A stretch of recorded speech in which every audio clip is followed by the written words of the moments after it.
Oke, Kak. Eka, Eka, Baik, Pak. sambil menunggu kawan yang lain, kita mulai aja lah ya. Nanti tidak terkejar waktunya nanti. Kita lanjut aja ya, cuman ya. Hmm, bi- hmm, bisa, Pak. Oke, saya mulai Mungkin ke tunggu mungkin lagi. beberapa mahasiswa lain tuh mengalami masalah karena jaringan, Pak. Cici Ya, aja mungkin sempat bisa masuk. nih. Ini Cici mau masuk lagi nih ya. Ada Bapak admit lagi nih, cuman kayaknya nggak masuk juga ya. Aduh, udah masuk dia. Masih joining dia.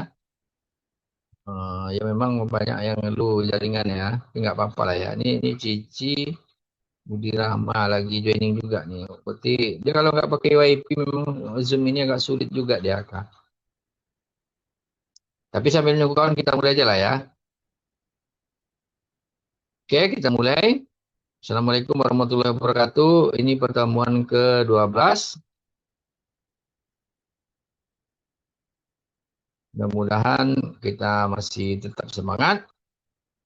Karena ini memang jam-jamnya mau masuk Zohor. Berarti kemungkinan nanti eh, setelah ini ada satu pertemuan lagi ya. Nah, kalau ini baru pertemuan ke-12, tadi yang ke-13 sudah. Yang ke-14 mungkin bisa-bisa saja kita nanti jam 2 ya. Jam 2 lah ya Eka sama Cici ya. Sambungannya ya. Ini kita habiskan yang pertemuan ini dulu ya. Oke, sebelum kita mulai, berdoa mulai.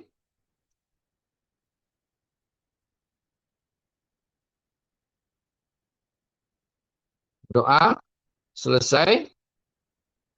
Kemudian seperti biasa, materi yang sebelumnya masih ingat, bisa diulas Eka? Atau siapa yang bisa ngulas Cici atau Eka? Tentang apa? Saya bisa Pak, itu tentang wacana, analisis wacana. Oke, bisnis wacana. Oke, jadi kita fokuskan nanti untuk media. Tapi tadi wacananya itu yang kita pelajari tentang secara umum ya. Nanti baru kita fokuskan ke khusus untuk medianya ya untuk pertemuan selanjutnya. Oke? Jadi ini kan yang ini kita kembali ke bawah atau ke belakang karena terlewat tadi. Ini penerapan analisis framing lagi. Tadi kan analisis framing kita sudah belajar teorinya eh, sampai buku-bukunya kita ulas itu kan. Sampai contoh penelitian. Ini kita akan bahas penerapannya lagi ya. Pengen tahu rasanya? Ya oke.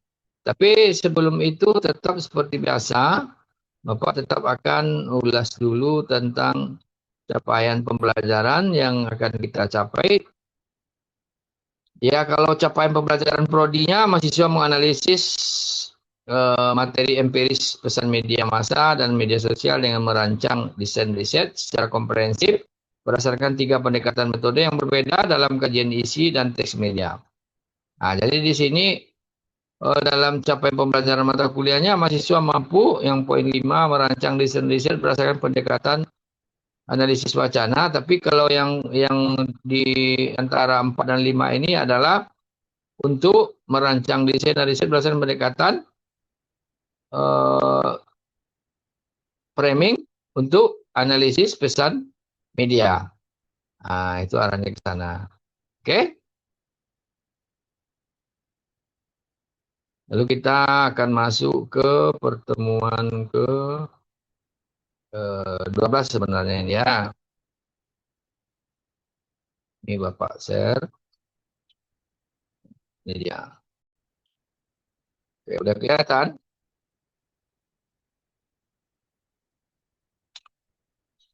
Terlihat Pak. Terlihat ya. Nah, di sini penerapannya eh, model analisis Robert and Mann umpamanya, ini contohnya. Kemudian definisi problem, bagaimana suatu peristiwa dilihat, peristiwa tersebut dipahami sebagai masalah apa dan sebagai isu apa. Kemudian diagnosa kasusnya, siapa yang dianggap sebagai penyebab masalah, bagaimana media melihat aktor atau sumber masalah tersebut. Yang ketiga ini menurut model analisis Robert and Edman. Kemudian make moral judgment-nya yaitu nilai moral apa yang disiapkan, bagaimana media memberikan penilaian terhadap masalah tersebut. Kemudian treatment rekomendasinya, solusi apa yang ditawarkan, media cenderung menekankan pada cara penyelesaian masalah tertentu. Nah, ini kalau mahasiswa itu paham menganalisisnya menggunakan model analisis Robert and Edman. Nah, ini dia. Ini kayak studi kasusnya pemberitaan COVID-19. Dikumparan kan? Komparasi framing media online. Nah, jadi Tempo cenderung kritis terhadap kebijakan pemerintah, menyoroti aspek akuntabilitas dan transparansi data. Kalau Kompas.com fokus pada edukasi publik, data saintik, dan narasi kebijakan resmi secara terstruktur. Kalau Kumparan.com mengedepankan aspek human interestnya, komunitas, dan informasi praktis harian bagi masyarakat. Jadi komparasi ini maksudnya perbandingan ya. Ini komparasi ini perbandingan. Kalau Tempo kayak gini, Kompas kayak gini, Kumparan kayak gini. Nah, itu nanti analisis framingnya bisa dibandingkan. Jadi kalau terhadap kasus umpamanya COVID-19 di Kumparan, Kompas, dan Tempo. Nah, ini dia. Lalu studi kasus 2 untuk strategi tragedi Kanjuruhan, detik.com dan BBN News. Nah, ini dia tragedi Kanjuruhan itu detik.com membingkai masalah dari perspektif kemanusiaan dan kronologi kejadian yang cepat, menyoroti penderitaan korban. Kalau BBC News cenderung menyoroti aspek prosedural dan administratif, membingkai penyebab dari sisi teknis penyelenggaraan. Jadi premier media menentukan siapa yang memikul beban tanggung jawab di mata publik. Jadi ada sebuah tragedi nanti Bapak kasih contoh jurnalnya yang lebih detail. Nah, ini sekarang di PowerPoint ini hanya poin-pointernya saja.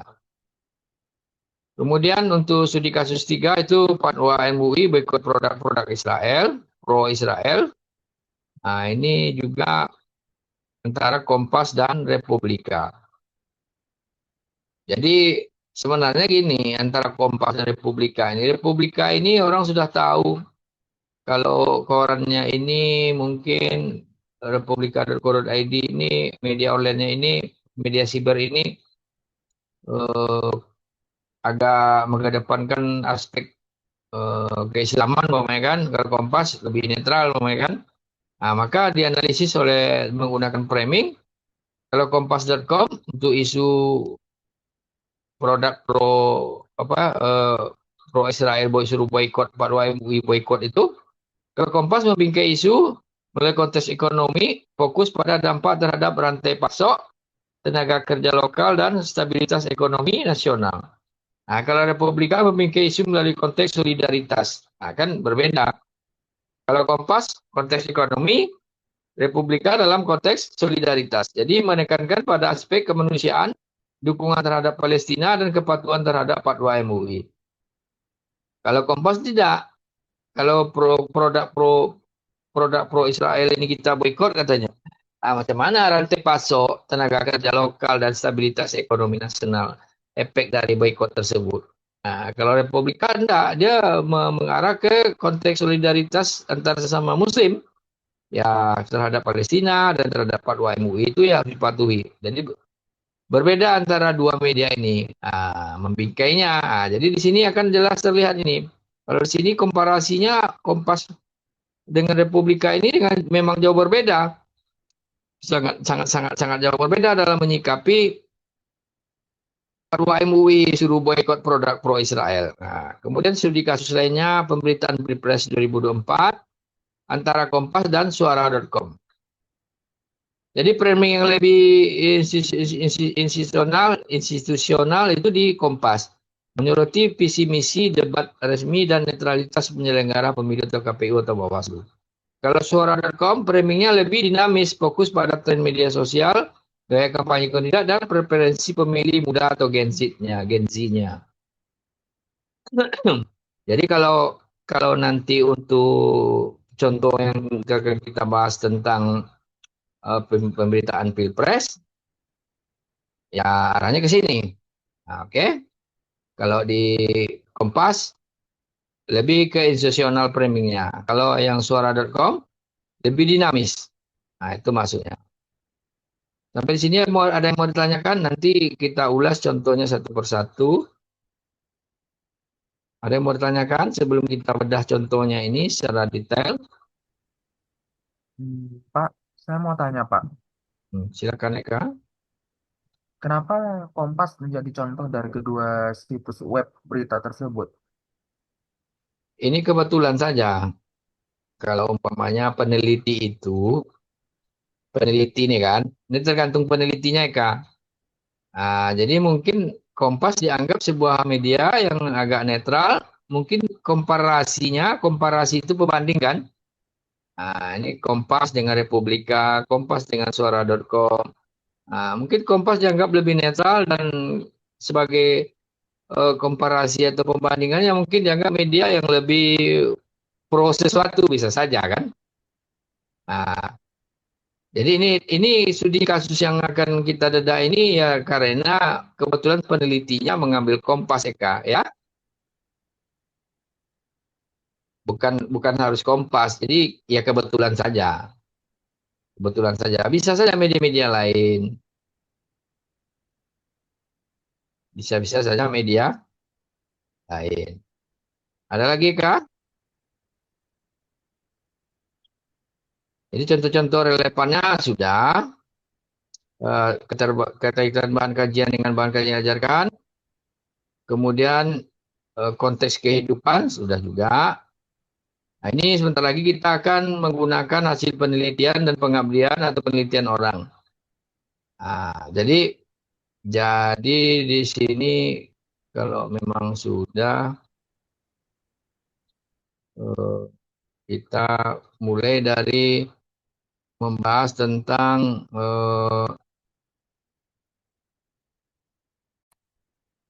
ini analisis framing pemberitaan COVID-19 di kumparan Kompas dan Tempo. Tadi kan secara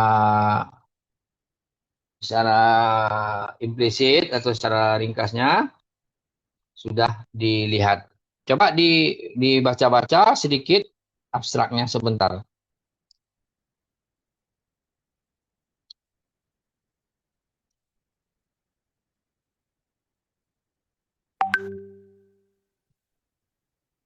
Silakan dibaca abstraknya sebentar.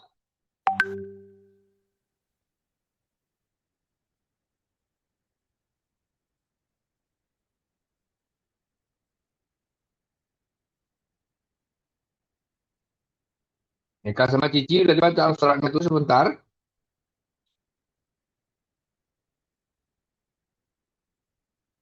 Sudah dibaca? Spesifik yang saya. Sudah dibaca? Yang COVID-19 ini, Pak. Ya, maksudnya abstraknya itu sudah dibaca.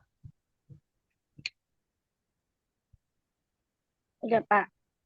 Oh, dibaca aja dalam hati dulu ya. Nanti Bapak akan bertanya.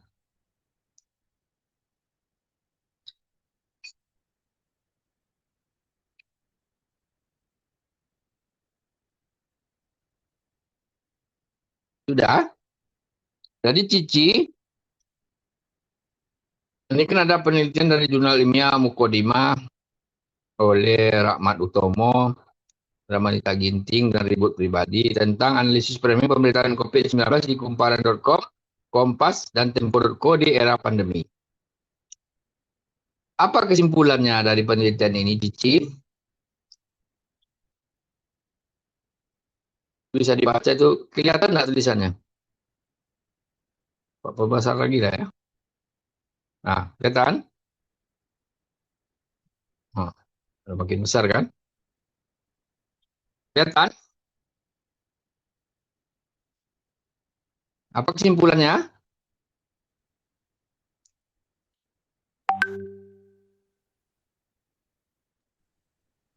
Eh, Pak, saya tahu. Nah, oke, silakan Eka.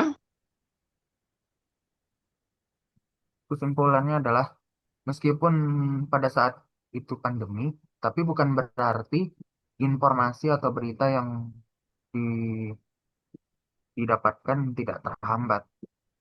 Karena berita itu luas dan bisa menjangkau meskipun tidak akan pernah bisa terputus seperti melalui perangkat perang, perangkat komputer dan juga media sosial maupun media massa yang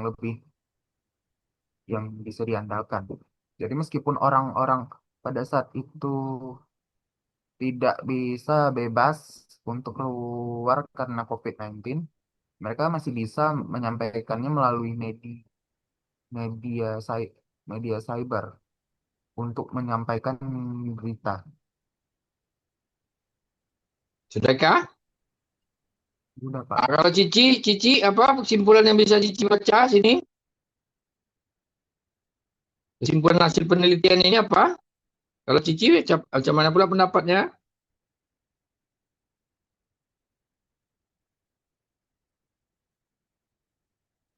Halo, Cici.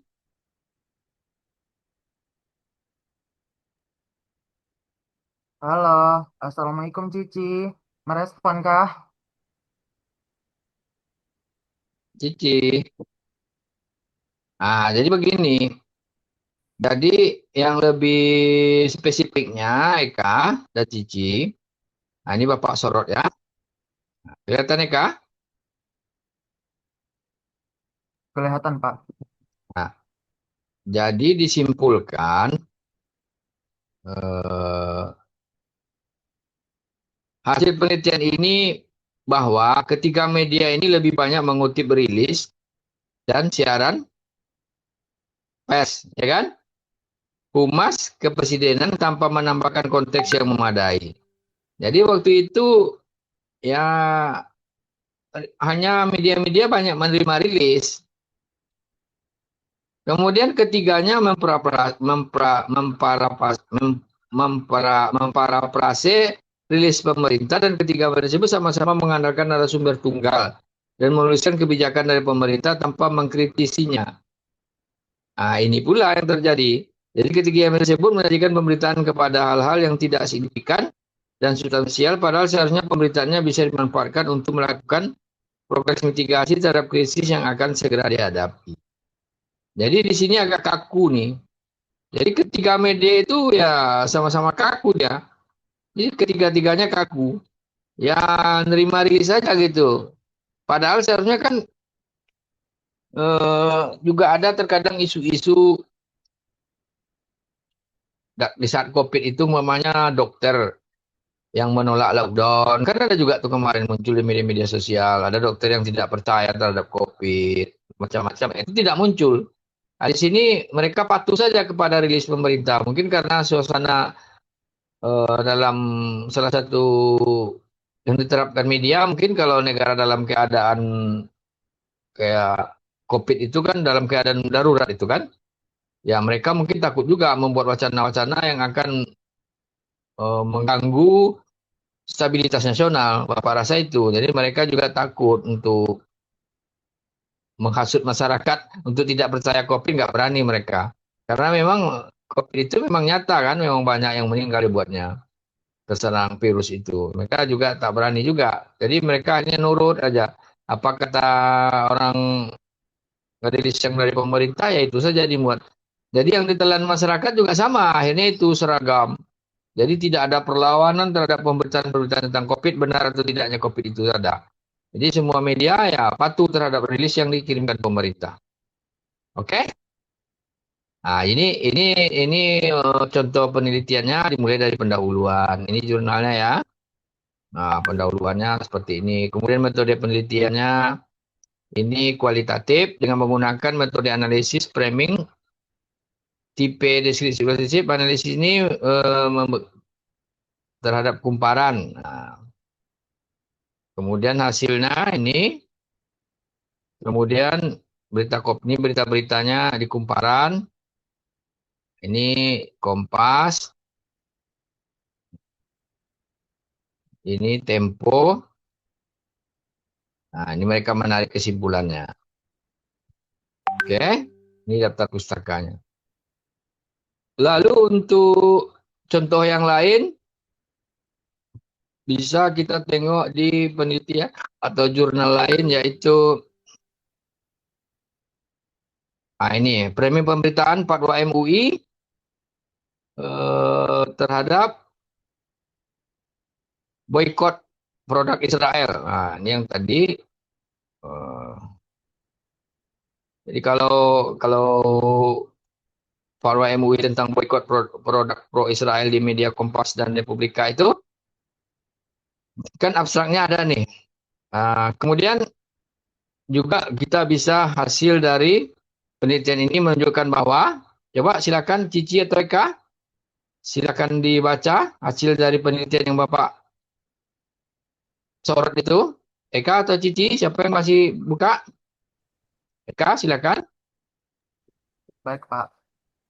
Eh, ini ada bagian yang terhalang, Pak. Terhalang ya. Tapi beritahu kan dari mana bacanya kan? Oke. Oke. Hasil dari penelitian ini menunjukkan bahwa terdapat perbedaan pandangan dalam melakukan pembingkaian berita antara Kompascom dan Republiko ID. Hal ini dapat dilihat bahwa Kompascom menyajikan pemberitaan yang sifatnya netral dan tidak condong kepada satu pihak. Sedangkan Republika Go ID dalam pemberitaannya terlihat lebih memihak pemerintah, di mana dalam berita kelima Republika Go ID mengujukan berita ajakan yang berjudul ikut aksi boykot produk pro-Israel. Sejumlah pengusaha mengganti bahan bakunya. Jadi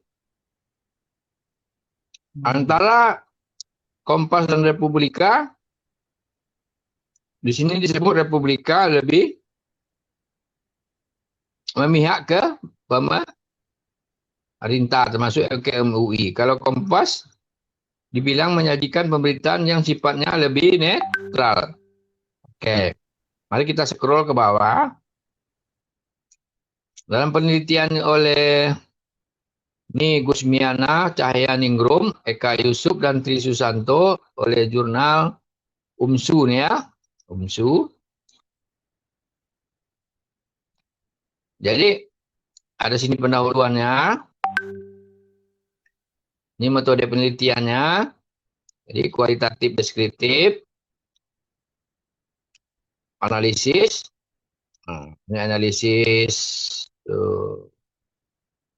Mereka menggunakan data primernya ini website ya, data sekundernya.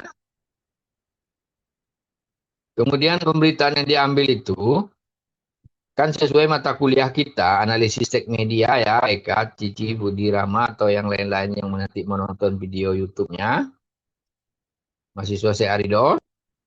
Jadi Padwa MUI ini di Kompas.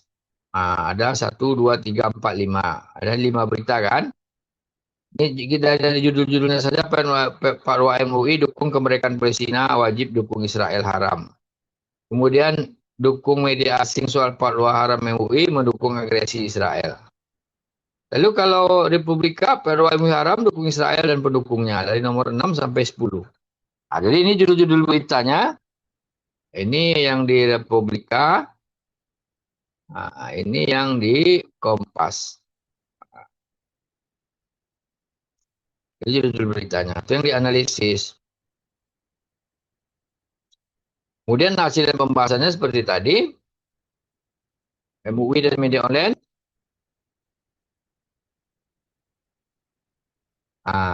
Jadi ini analisisnya menggunakan analisis framing, model yang keempat itu.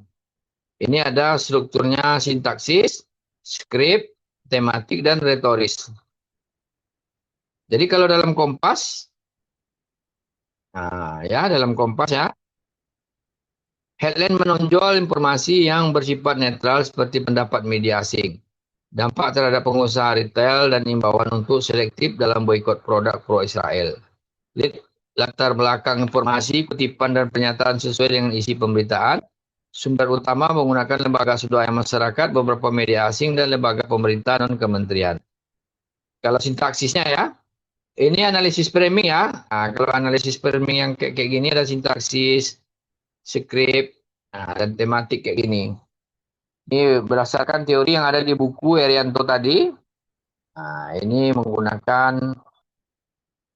eh, tidak jauh dari penggunaan dari analisis framing menggunakan metode Zondervan and Kosinski. Jadi Zondervan and Kosinski ini ya, kalau ada kayak gini ada sintaksis ini ya. Kemudian skripnya unsur sumber 5W1H lengkap, 5W1 lengkap. Tematiknya paragraf, proporsi menggunakan kalimat yang koheren dan terdapat sebab akibat, hubungan antar kalimat lebih banyak menggunakan kata dalam. Kalau di Republika, paragraf, proposisi menggunakan kalimat yang koheren dan terdapat sebab akibat, hubungan antar kalimat lebih banyak menggunakan kata ia dan dirinya. Kemudian retorisnya, gambar atau foto lebih banyak menggunakan gambar ilustrasi seperti gambar mural, troli di supermarket, dan satu foto narasumber kepala BPJPH terdapat satu gambar yang tidak berisi caption. Nah, kalau di Republika, gambar atau foto lebih banyak menggunakan foto narasumber.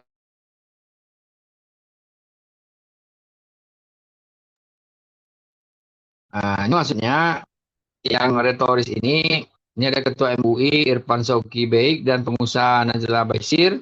Semua foto saya dengan caption. Nah, ini fotonya. Nah, ini berita Kompas. Nah, ini maksudnya yang retorisnya. Nah, ini foto Kompas. Para MUI dukung kemerdekaan Palestina, wajib dukung agresi militer. Gitu. Kemudian juga ini di Republika haram dukung Israel. Itu contoh-contoh foto yang ada. Oke.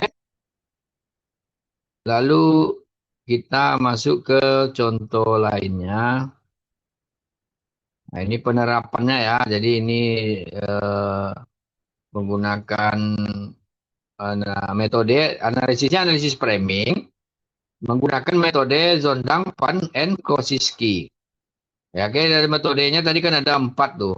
Ada Edman dan lain-lain dan juga ada Zondang, Van, Kosinski. Jadi yang barusan kita lihat adalah Zondang and Kosinski. Lalu kita masuk ke contoh yang lain. Nah, ini analisis framing pemberitaan pemilu. Pemilu.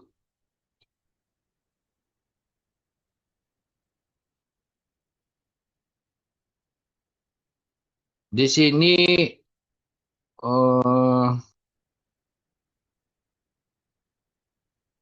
apa yang bisa kita lihat hasilnya? Silakan Cici atau Eka yang masih memonitor. Bisa kelihatan yang Bapak sorot itu? Bisa terlihat, Pak. Jadi judulnya kan analisis framing pemberitaan pemilu 2024 pada media online Kompas dan suara.com. Silakan dibaca Eka hasil penelitiannya. Baik, Pak. Hasil penelitian menunjukkan bahwa Kompas.com lebih fokus pada aspek institusional dan netralitas kebijakan KPU, sedangkan Suara.com menonjolkan konflik politik antar tim kampanye. Kedua media memiliki pendekatan framing yang berbeda. Kompas.com lebih menekankan penjelasan formal, sementara Suara.com mengangkat dinamika dan ketegakan politik. Penelitian ini memberikan kontribusi pada literatur tentang media dan demokrasi, kajian kemurnian politik terutama dalam era digital di mana media online memiliki pengaruh yang sangat besar. Oke. Jadi dalam pendahuluannya ini dijelaskan. Nah, jadi kalau membuat penelitian kayak gini ya, kalau membuat skripsi. Jadi ada penelitian pendahuluannya dulu. Kemudian ada landasan teorinya. Nah, ini metode penelitian ini juga menggunakan analisis framing, penelitian kualitatif deskriptif dengan metode analisis framing Zondang, Van, and Gerald M. Kosinski. Juga sama kayak yang tadi. Nah, ini dia.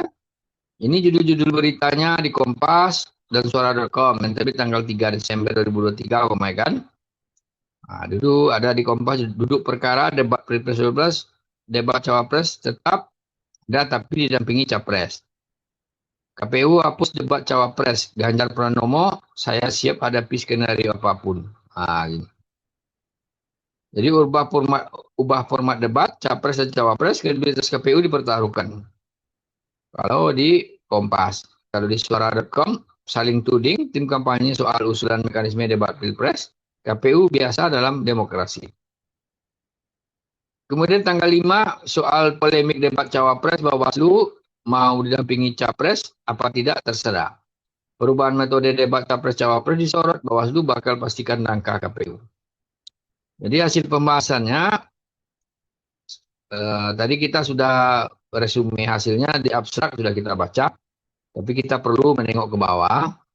Ini kan hasilnya, hasil analisis berita di Kompas itu, jadi analisis skripnya ini katanya. Kemudian tematiknya ini, retorisnya ini, sintaksis, skrip, tematik, retorisnya. Kemudian analisis sintaksis, berita ketiga, skripnya, tematiknya, analisis retoris, framing. Ini di suara.com. Kalau yang tadi yang sebelumnya ditabelkannya lebih ringkas. Kalau ini diulasnya satu persatu lebih panjang. Makanya nyampe 24 halaman nih jurnalnya. Analisis retorisnya.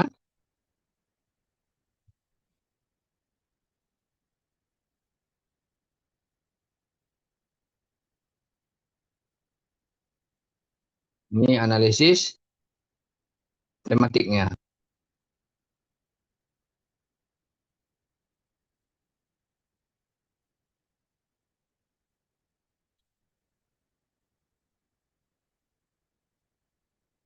Lalu ini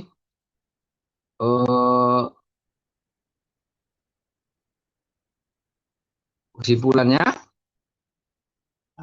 seperti di abstrak tadi.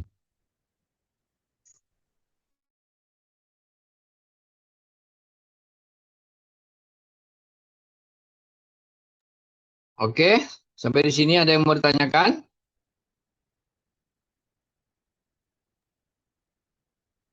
Ini udah ada 3 contoh.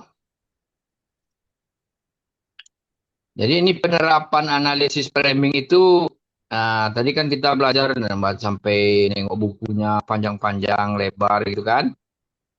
Apa sebenarnya yang akan kita terapkan. Inilah penerapannya. Ini contoh penelitian yang sudah menggunakan analisis framing dari berbagai model. Tapi di sini banyak Zodang and Koseski kayaknya modelnya kan. Ada yang bertanyakan silakan lagi dari melihat-lihat contoh analisis ini. Pak, saya punya pertanyaan. Silakan Eka. Pertanyaan saya adalah berdasarkan analisis framing, kenapa dari sekian banyaknya situs web hanya hanya Kompas yang netral? Padahal sebenarnya mereka bisa saja melakukan hal yang sama dengan Kompas. Itulah Eka. Baru kita tahu gitu kan. Kalau kita membaca berita sepintas lalu, kita tidak tahu mana media yang netral itu. Ya kan?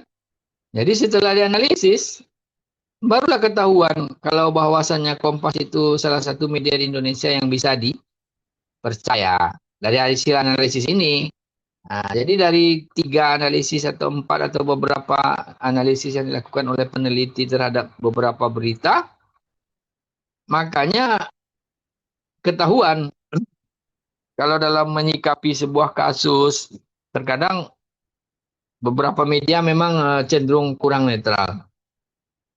Tapi mengapa Kompas netral ya tergantung, itulah ideologi media mereka. Mereka memang tetap mengedepankan netralitas. Kalau ideologi media lain, itulah yang kita tak tahu. Tadi kan ada komparasi pembandingannya. Kompas, pertama tadi Kompas dengan Kumparan, Kompas dan Tempo. kedua Kompas dan Republika, yang ketiga Kompas dan Suara.com. Dari baik kumparan, baik Tempo, di sini Kompas juga yang dibilang netral kan? Enggak